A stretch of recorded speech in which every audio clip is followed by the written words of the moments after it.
Let's go. All right. Up next, we got Sid Rye, kind of like the whiskey or the bread, whatever you prefer. This guy I met at Independence Gym in Phoenix, Arizona.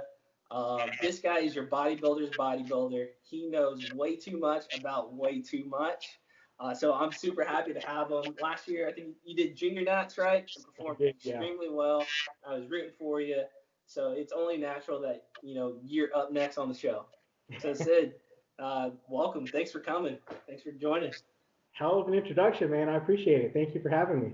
Yes, sir. All well deserved. Now, I also want to introduce your pussycat. What is your cat's name? I feel like she's just like the show, my mascot when I do podcasts, but her name is Kitty. You might be able to see her tag. No, you can't. Here you go. Her tag says Kitty. I've never been creative with the names. That's a terrible name. I know. It's like you take a 3-year-old, give him a cat. Yeah. He's like, oh, the cat's name was Kitty. Except I was like 22 when she showed up on the front doorstep. So I have no excuses. I'm just bad at names. Okay. All right. So I think there's a correlation with your ability to come up with creative names and your day job. So tell us more about your day job, because neither one of us have won the L. We're not making $1 million, right, doing guest appearances. What pays the bills for you? Nobody's having me come out and do seminars and guest posing for them, that's for sure. Not yet. I'm a CPA. That stands for Certified Public Accountant. Okay. And so what I do, that's like the technical term for, that's a certification, right? But what I actually do in my day-to-day job is I'm a audit senior for Deloitte. Deloitte is the largest professional services firm in the world. And what they do, they have different lines of service. My line of service would be audit assurance, which is we provide assurance services for various publicly traded and private companies for their financial statements. And so these financial statements, investors like you, lenders like banks or these big trading institutions, they're going to use these financial statements to make a determination on whether they should invest in a certain company or not. Yeah. And so in order for them to be able to rely on those financial statements as being like accurate and free of material misstatements that would be like misleading to the investor, they have to have some kind of third party sign off on them. And so at Deloitte, we're that third party. And so people think that like I'm like a numbers guy, that I'm crunching numbers. It's not quite that. I'll do a lot of like business process work and just a lot of relations with my clients. And so it's a little bit, it's okay, I'm not gonna lie. It's not exciting. Like Kitty.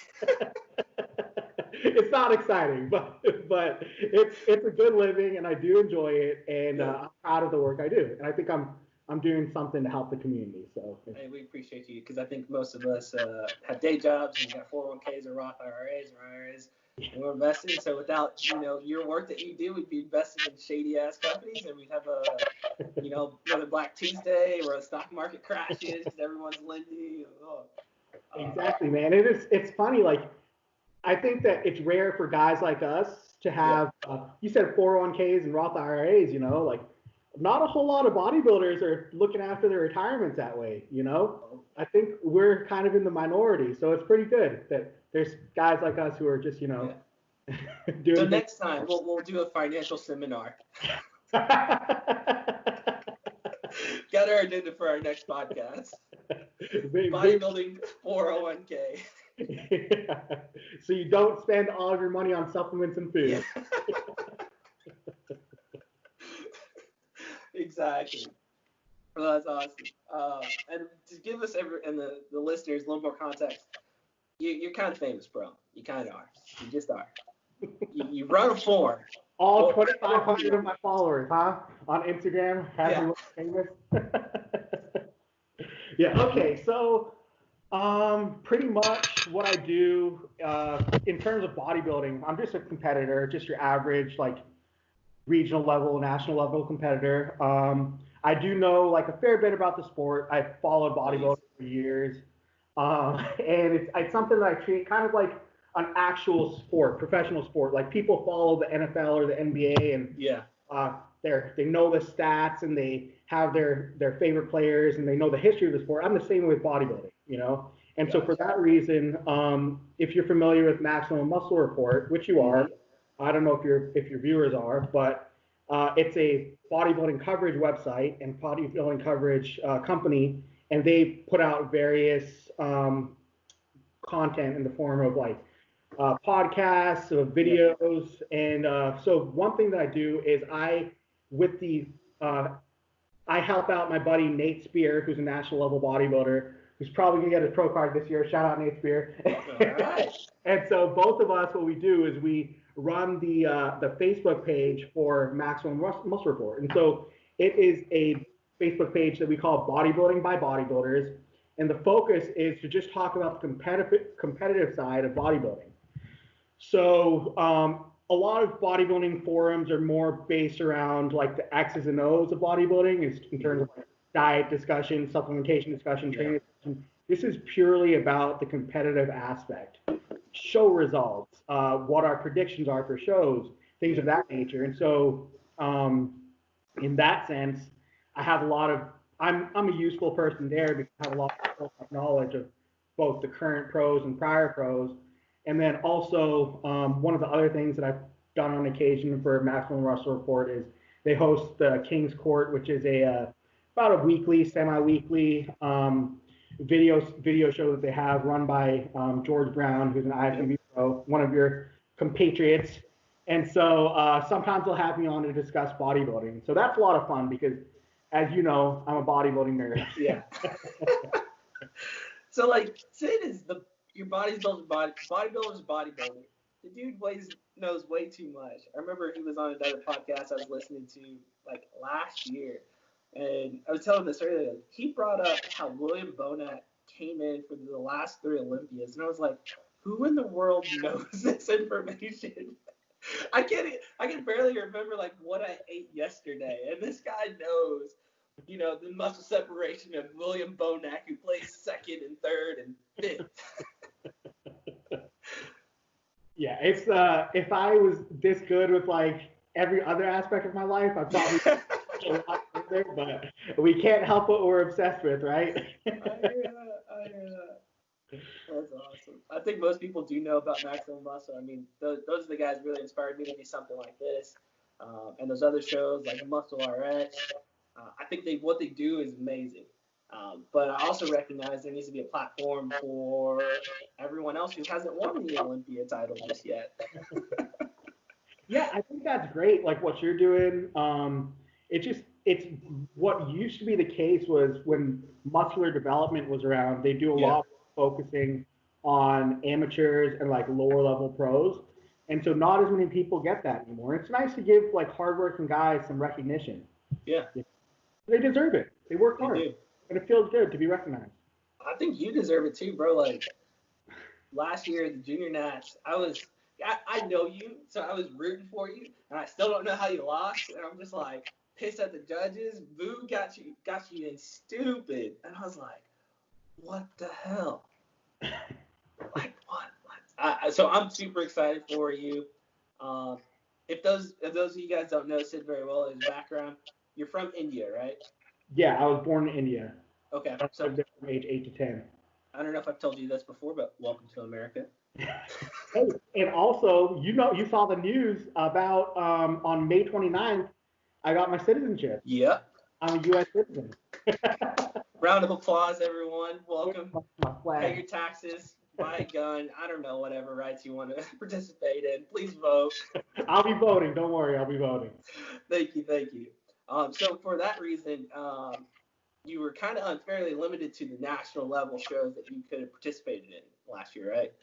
Yeah, and so before when I just had my green card, the rules in 2019 were that green card holders could participate in Junior Nationals, Junior USA, the Arnold Amateur, the Olympia, and North Americans. And so so they couldn't participate in USAs or in Nationals. And so for me, my focus has always been doing the biggest, toughest shows, right? Yeah. Most competitive shows with the most history. So for me, I wanted to do something like USAs or Nationals when I was ready. And so that kind of sucks not being able to do those shows. But it really wasn't the biggest deal for me because a lot of people said I was ready, but in my part, I didn't feel like I was ready for a pro qualifier. Okay. You know? And so I wasn't planning on hitting those shows. So I understand. And the cool thing is the rules changed for green card holders. I think late last year, right? yeah, so 2020 actually all of the green card holders can now participate in all of the U.S. pro qualifiers. So that was pretty cool. I was planning on doing USA's. No, I was planning on doing nationals in November. Actually, you should just come. We got people coming. No, seriously. Doing nationals, right? Yeah. Hold on. What now? Your wife is doing nationals, right? Yeah, she did it last year, and we're gonna bring him back this year. And then my little brother, if he's not a knucklehead, Daniel, if he listens to me for halfway decent, like proposing, he should get his pro card. He should do really well. I believe in that guy. But yeah, Miami's a dope show. I honestly believe it is the worst show because typically it's the last show of the year, right? Yeah. So everyone that got second place at Junior Nats or third place who didn't win their pro card come in a little bit tighter. The judges see them a little bit more, and they show up in Miami and they just kind of clean house. But I think Miami would be a great show for you if if timing and everything, your personal goals work out. And, I mean, we'd love to have you. Definitely, I'm going to be there. Yeah, man. It's just I was really keen on it, and Andrew Vu, my coach, was down for it too. But this year with all the COVID-19 stuff, it's been tough just because I managed to keep my job, thank God. There were some layoffs, at my firm, and one of the things that they did to reduce the possibility of layoffs, like minimize those layoffs, was they cut our raises, our annual raises, cut our bonuses. So it hurts a little bit, I'm not sure if it's gonna be like this year, if it's going to happen, if it's the smartest move, just also another thing is both of us, we kind of understand in prep, our focus gets away from work, right? Yes. And so this is the time where you have to be showing your worth, right? Yep. And so I kind of want to hedge my bets, make sure I'm giving my best effort, absolute best effort. And I probably won't do that if I'm slogging up with prep, Dude, I completely understand. I was just telling someone, I was actually on a combination podcast with one of my buddies' trainers out in Denver, and me and Daniel, my brother, we were talking about what it actually takes to compete at a high level and do it well. You better have your shit straight at work, number one, because like I said earlier, we ain't won no Olympia titles just yet. We're not getting paid for Instagram and selling protein and pre-workouts. And number two, I always say, make sure your family's straight. Like, make sure your home life is good. And then thirdly, if you're in a relationship, like, that has to be buttoned up tight. And that partner's got to be there with you and understand what you're about to go through together. If you don't have all three of those good, like, don't do it because it's a lot of money. You friggin' nailed it, man. Like, people don't understand. If you're not in the right environment to prep in terms of, like, finances and home life, you're setting yourself up for failure. Just the stress factor of all of it, it's not going to work out. Yeah. Like, my show, I was planning on doing the Phoenix Europa, and that got canceled. And, like, got a loving wife, wouldn't trade her for nothing. And she was just, like, right there, like, hey, we got this. You're good. And we started, thinking about other shows that we could do with the coach later in the year. And it's like, man, if all of those things don't align, people don't realize, like, how much money you put into this. Are you paying for your coaching, or? Yeah, I pay for my coaching. Yeah, I'm not that famous yet. Hey, you're pretty good though, man. Like, you've got a hell of a lot of potential.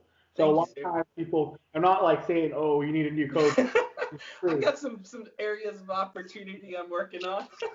But I'm just saying, like, I'm sure a lot of coaches would coach you for free, so it's not like unreasonable to expect it. But like, you look great, and so, but yeah, it's just the cost of everything. Like, you're not sponsored, right? So the travel, the hotel, like, supplements, it's all you. Sponsored by Eli Lilly and Company. Don't we all wish we could have Eli Lilly and Company? Yeah.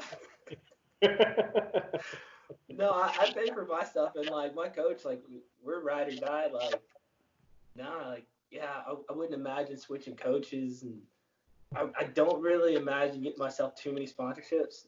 Like I have something in the works, but it's with a college friend, college buddy. So it's like, yeah, I'll do that. But like, I'm not trying to sell my soul to these big companies for $50 a post and a discount code. Like, hell, I've been paying for my own protein for the last 10 years. What's another 20? It's like, you know, a lot of times those companies, it's kind of, I, I don't know about you. You're not huge on the social media posting either. Yeah. I know. And so it's like 3 to 5 posts a week for like a discount code and some free protein powder. I'll pass on that. I'm You know? good. Like, I treat Instagram like a personal diary that I want to share in public. It is for me, and if you like it, double tap that bitch. Exactly. Yeah. You don't need to sell yourself on there. You know? That's a perk of having a real job, right? That's the perk of having a real job. You don't have to be Insta. So Yeah, I don't have to sell no fit tea or nothing like that. bingo. No OnlyFans pages for us, man. Yeah. All right, so I gotta ask you, Sid, how did a guy that was born in India, you lived in Vancouver, you're telling me, Philly, South Dakota, South Carolina. Yeah, South Carolina. South And Carolina. Nebraska is just south of South Dakota, so you're very close. I think we're splitting hairs at a certain point. I'm a nitpicker. I'm an accountant, right? I guess, all right. Deloitte, he's doing great. Keep him on. How did you end up in bodybuilding? Man, it's so crazy that to me it's still pretty crazy that I'm like a serious bodybuilder because it's not something that my family did. It's just something that I've always just been kind of drawn to, just to muscle, man. Like I've always been I wanted to be muscular. I remember when I moved to India and I was like 9 years old. Yeah. My uncle had this little dumbbell in his bedroom, and I'd go and I'd curl the dumbbell. Yeah. You know, I'd curl a little bit, and I'd think, oh man, it was like a video game to me. You know, I was like, if I do this many reps of it, like and I didn't know what a rep was obviously, but if I lifted this many times, like my power bar will increase. Yeah. And just like it just was something that it was interesting to me. And then when I started playing sports in early high school and in late middle school, in 8th grade, I started playing football, and I knew that I just wanted to get like bigger and faster and better at those sports. Yeah. So I started going to the gym, and when I went to the gym, I loved it. You know, I would just like I lived in an apartment complex, and they had a like a little itty bitty like apartment gym with like a couple machines and some dumbbells. But for me, it was all that I needed, right? I'm 14 years old. I don't need a whole lot to grow. So I would go there and I'd work out for an hour and a half, and I wouldn't understand like why my arms felt so like big and painful. But I didn't understand the pump, but I knew that I liked it and I felt like I was growing, so I kept doing it. And like this when YouTube was getting huge, because you're 28 too, right? Or you're a little younger. About to be 28, yeah. About to be 28. And so this is like when I was 14 and YouTube was just emerging, you know? And so I would go on YouTube and I'd research.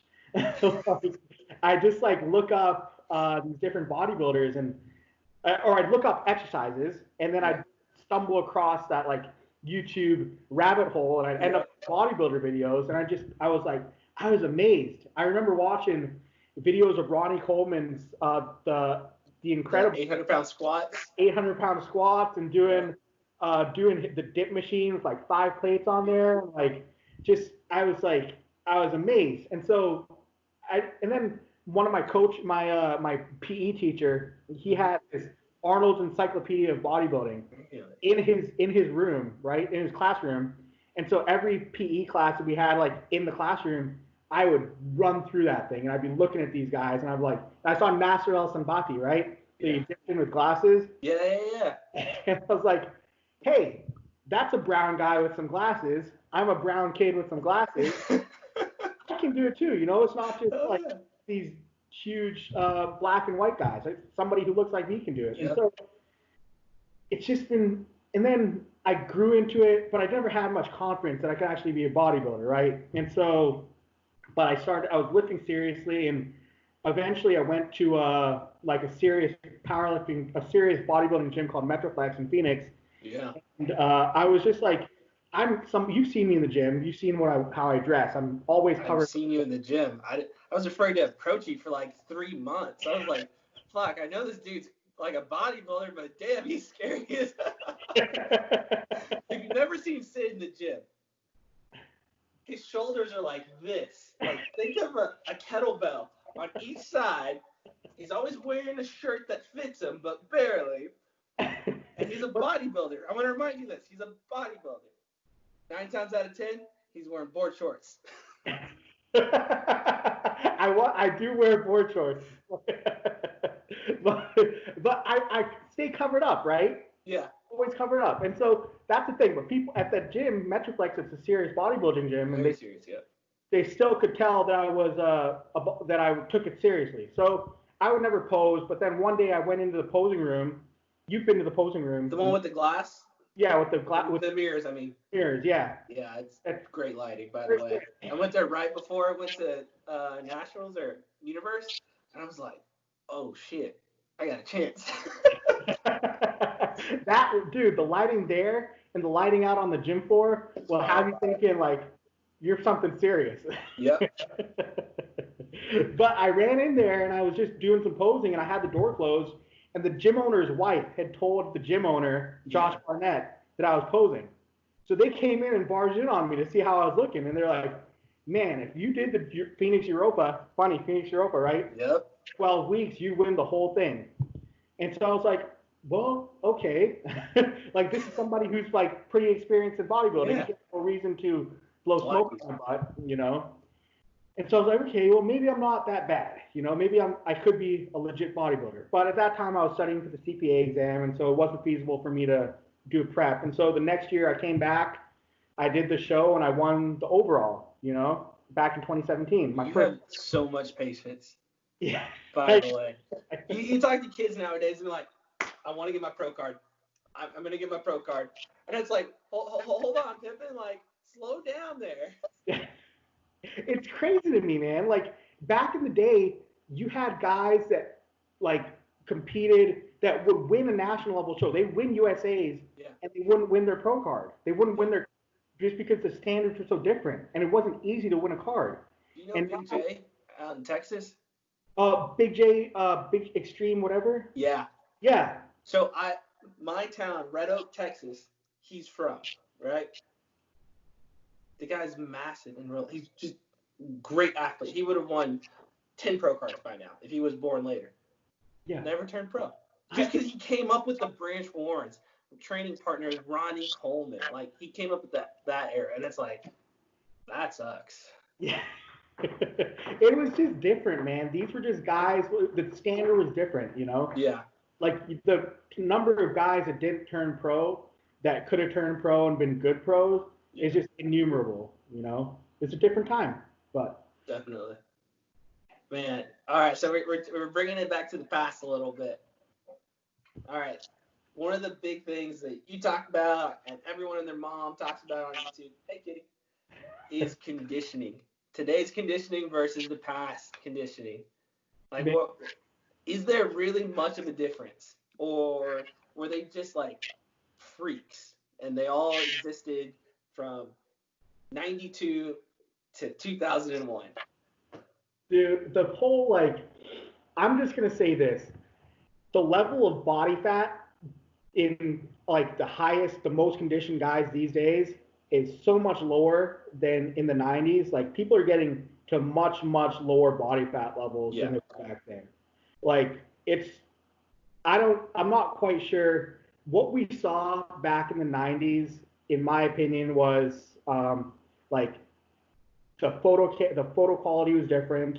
The video quality was different. Great lighting. Lighting was more of a focus. Mm-hmm. And we got a very limited number of pictures compared to what we see now, you know? Yeah. Like, we got the best of the best. You wouldn't get whole photographer roles. Like, when you go on Muscular Development and you see the show pictures, you get everything. Like, everything in transition, like, relaxed shots, guts out, like, things aren't closing, you know? And like, whereas back in the 90s, you get magazine pictures, you know, where they're not going to do something where they're not looking their absolute best. And like, it's funny, you see guys like Kevin Levrone, Sean Ray talking about how peeled they would get. Yeah. And they did get peeled, but they weren't that peeled every time. Yeah. Like, there's pictures of Kevin, there's videos of Kevin and Sean where they've got glute rolls, man. Like, they've got fat rolls on their lower back, and like, everybody wants to look back. They didn't hit enough Lasix. Yeah, they didn't take enough Lasix, right? I don't know, whatever it is. But it's just like, everybody wants to look back with these rose-colored glasses, and if you look at the guys today, like Lucas Ozladil, you know him. I get it. I got a picture of him. He's an open pro. You can look him up after this, but he's an open pro, and like, he does his glute roll. Well, he'll do a wave with his glutes. The guy's freaking peeled, man. There's like, I can point to like a dozen guys today that exceed like the conditioning of the legends of like yesteryear, you know, like. Yeah. So it's a flawed argument, and I think it's a lot of people just like to bash the youngsters, you know. That's got to be it, because like, you hear the old guys and they'll be like, "Oh, back in my day, everything was better." It's like, you can't tell me that shit. You didn't even have the internet.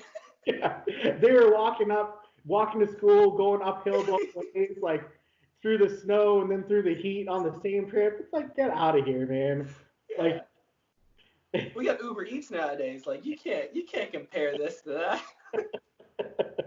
No, but I will say though that I think like the work ethic in the gym was probably different. Like, nowadays, like, you'll see, I don't know that guys are like, nowadays when I go to the gym, I don't see as many people just like focus on their workouts because they've got their cell phone to distract them, you know? Yep. But back in those days, they didn't have cell phones. Yeah, they didn't. You know? They're in there with their music and their training partner, like slanging and banging, man. Just focus on one thing. So in that sense, like, that's different, but you know. Yeah.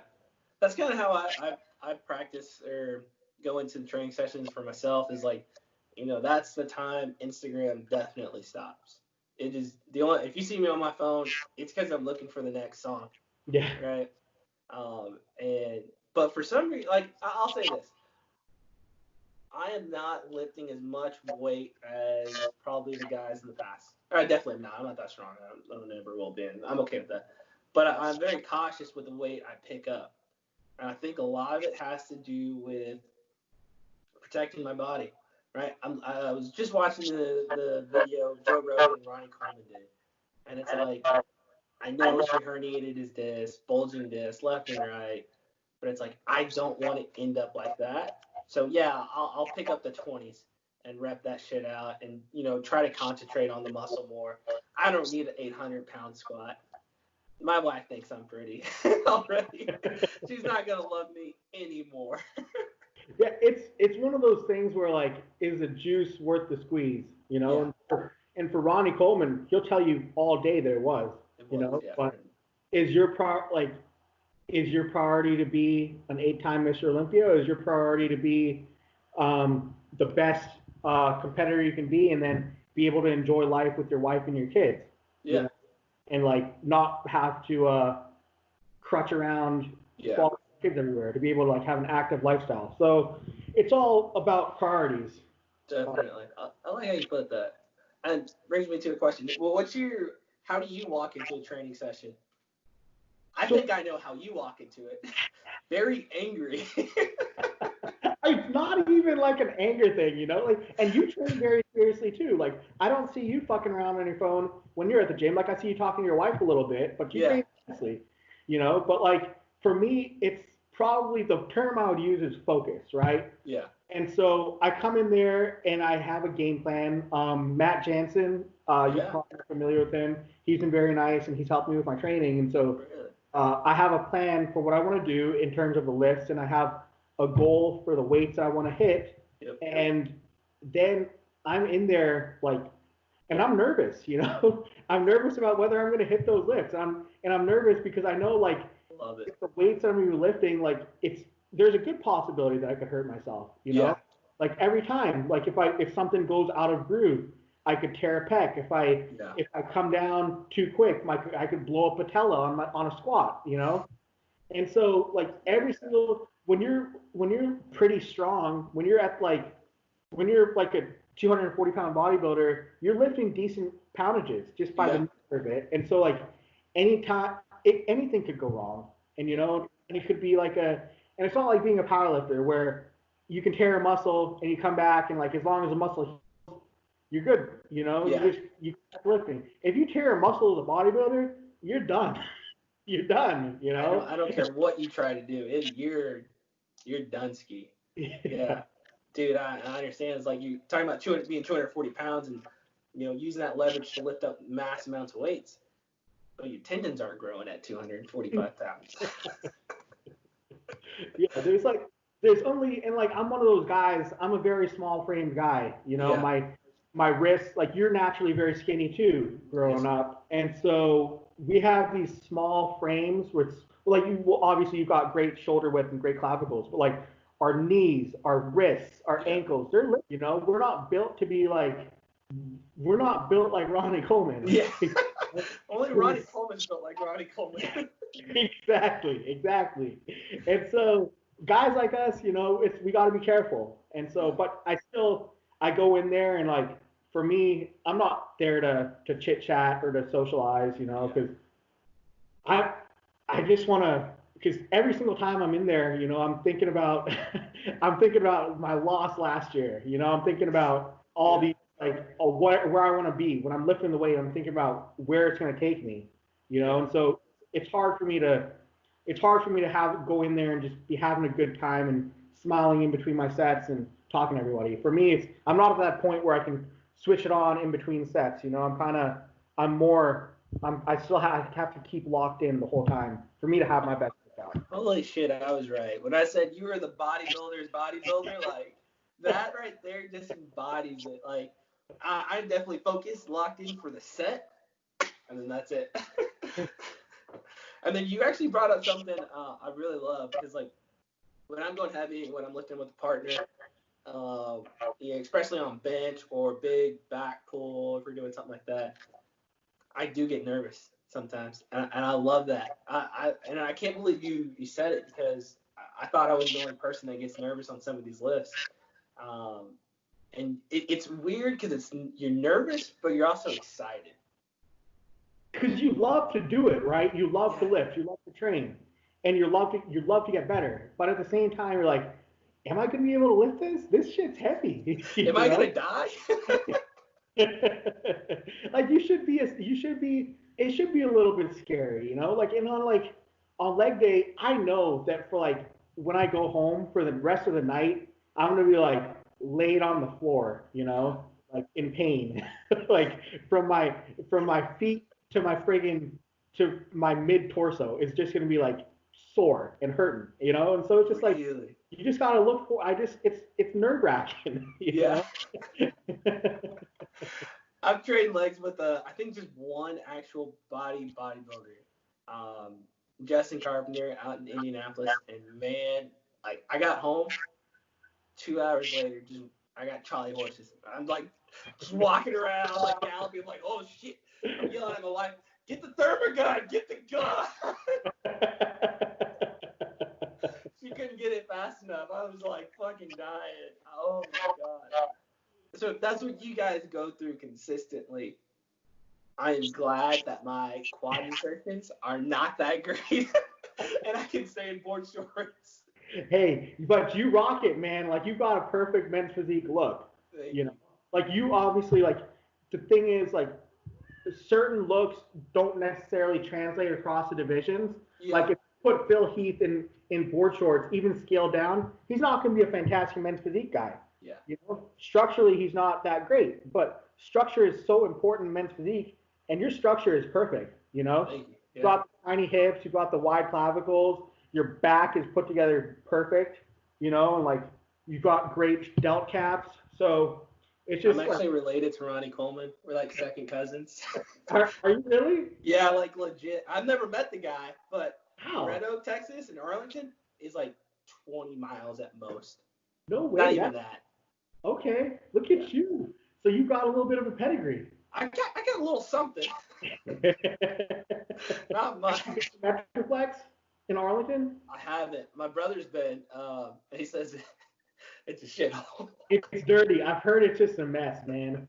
Like I've heard, it's like you're gonna get tetanus. Yeah. I've got my tetanus shot. I'm all up to speed, but it's still the heritage and like, man, like it. Not every gym you can go in there and bang out weight. Yeah. And that's what I love about Metroflex. Yeah, you can just throw stuff around and work as hard as you want to. You know, like it's just, and there's no AC. You know, there's no big old fan overhead to ruin your pump at like an indie. You know, and oh yeah, yeah, you're in there sweating, man. It's you're sweating, you're working hard. Yeah, man. And God, I'm thinking about Metroflex. I started watching like way too many Branch Warren videos when I started like trying to put on more and more size, and it's like screw forms and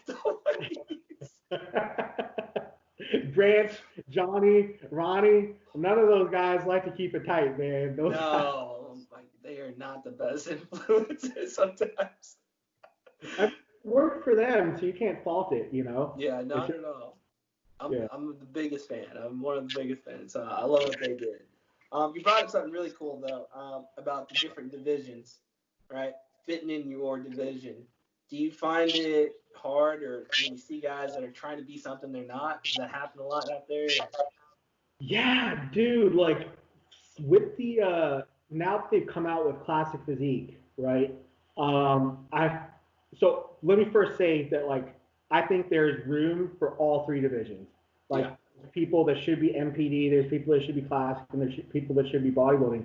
But I feel so bad for the guys that are like that don't have classic shape whatsoever. Yeah. You know that they've got like boxy hips, narrow classicals, like their muscle bellies aren't fantastic, like but they're just small, right? So they fit the classic weight cut off for them.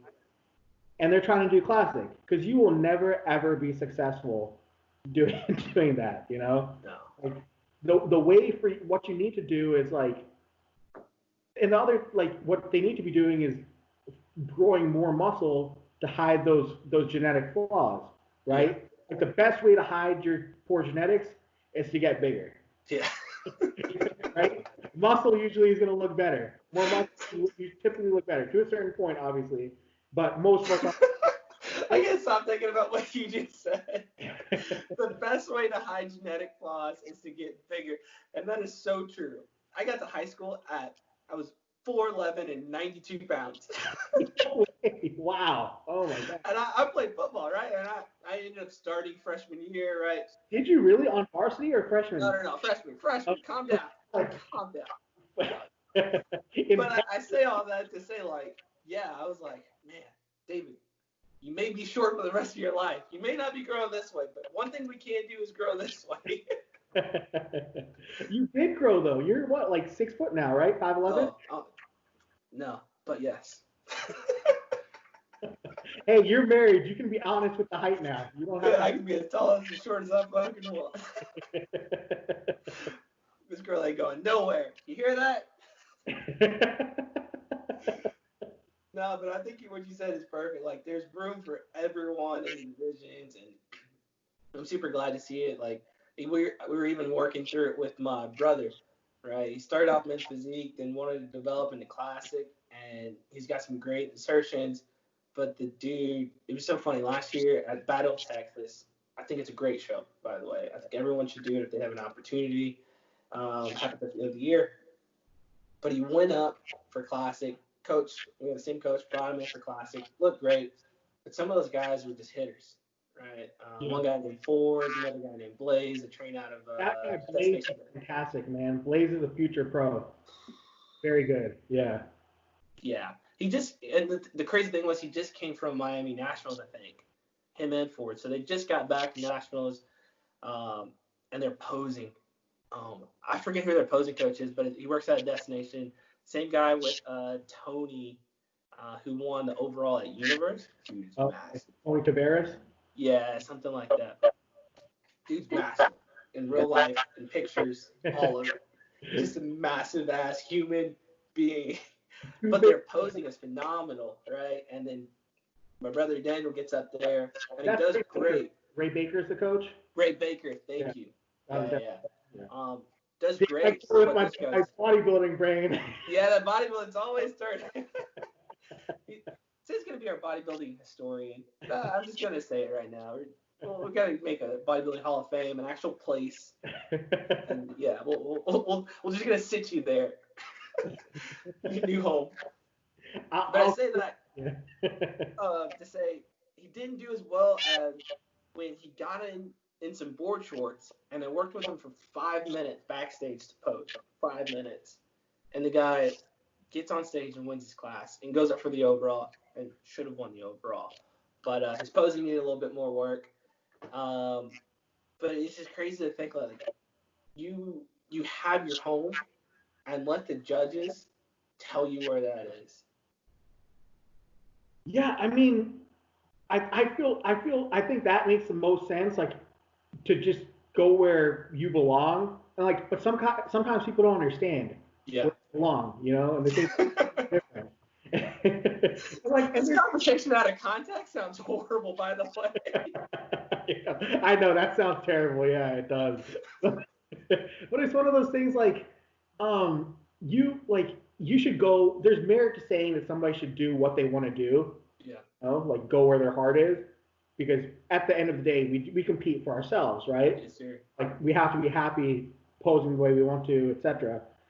But at the same time, like if you're somebody who, and I think your brother, he's got the same back that you have, you know, and he's got the structure that you have. He'd do great in men's physique, you know, but he'd also do well in classic as well if he puts more time in. Puts more time. He's young, so I think he'll get there. But he's just young. Yeah, and he still has time to like figure it out, you know, down the line. But the other thing that that sucks is when you see guys that are holding themselves back, their ultimate potential, that just to like stay in something or the other. Typically, it's gonna be like classic, right? Where they'll stay in classic when they could be 10 times better as a bodybuilder. Like, for example, like George Peterson, up until this, he was like stuck on being a classic physique guy, and he just doesn't quite fit that classic physique look, right? No. You know? I think there's some better looks out there. Yeah, it's just. I mean, even Keon. Right? Yeah. He just made the switch too, and like the guy's built like a brick house now. Like, oh my god. He's freaking thick. Yeah. Like a Snickers. Like, god damn. Like, When I get in off season, I don't look like that. When I get thick, I don't look quite like that. It's not fair. I don't quite look like that. He's always lines and whatnot. It's lucky guy. Yeah. This is great. All right. So I know you got to eat pretty soon, and Katie's probably hungry too. But I want to ask you this. All right. What's next for you? And then why do you think you're up next? Because I think you're the next big fucking thing that's about to blow. I don't know. I say this to everyone, I guess. I don't know. I'm just biased. They definitely shouldn't let me be a judge. That's what it is. I appreciate it. But for me, what's up next? So I was a light heavyweight last year and the year before, and the season before that. So my first season, I competed around like 190. This last season, I was 196, 198, like right at the top of the weight class. Shredded glutes, by the way. Shredded, peeled. Good job, Boo. Yeah, Andrew Boo, baby, hire that man. But so I couldn't get any leaner. So the solution, the reason I lost junior nationals, in my opinion, was the guy who beat me is a fantastic competitor, Eric Wood, and he's won junior USA's as a light heavyweight. He's a really great bodybuilder, experienced bodybuilder, and he was more muscular than me. You know, he pulled down from about 205. To make light heavies, and so he was probably like a half inch shorter than me, and so he had like a significant amount of muscle on me. Yeah.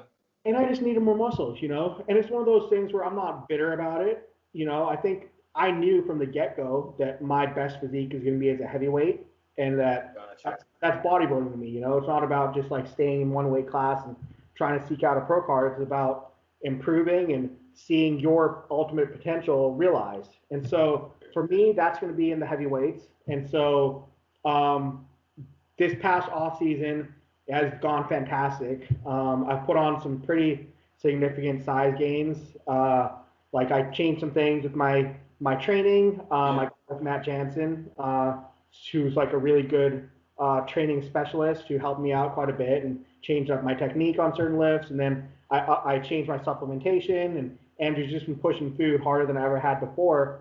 And so I thought that the plan was to do nationals, and I'd probably be around like 205, 208. But now I think I'll wind up doing USA's in July of 2021. Okay. So that'll give me about a 25 month period between shows, which should be more than enough to bump up the class, you know. Come in probably around like 210, 213, and I'm not gonna like. And for me, at like 5'8.5", that's a pretty decent sized guy, you know. Yeah. I don't think muscle is gonna be like holding me back too much, and my shape and my structure is pretty decent, and my condition's impeccable, you know. Yeah. Like I don't brag on myself a whole lot, you know, but my condition, you can't really fault it, you know. Not at all. Not at all. I think so. Now the goal is just the goal at a pro qualifier is top 5, but obviously I do every show with the aim of winning, right? Yeah. Just like you do. If you're not going for that win, what are you doing? Right? Yeah. Ricky Bobby. You ain't first, you last. If you ain't first, you last. Ricky, I don't know what the fuck that meant. His dad is saying that. Thank you for quoting that. No, but that's awesome. Sid, I don't think we could end the podcast any better. Thank you, bro. You're definitely going to be on. You're going to be a frequent guest. We're going to have a panel for you. Go out there and get some food in you. Yeah, thank man. This was a lot of fun. Thank you for having me. And yes, we always are DMing on Instagram. Yeah. Like, how do I not have your number? I don't know. I don't know. We're always on Instagram, so it's like it's good enough.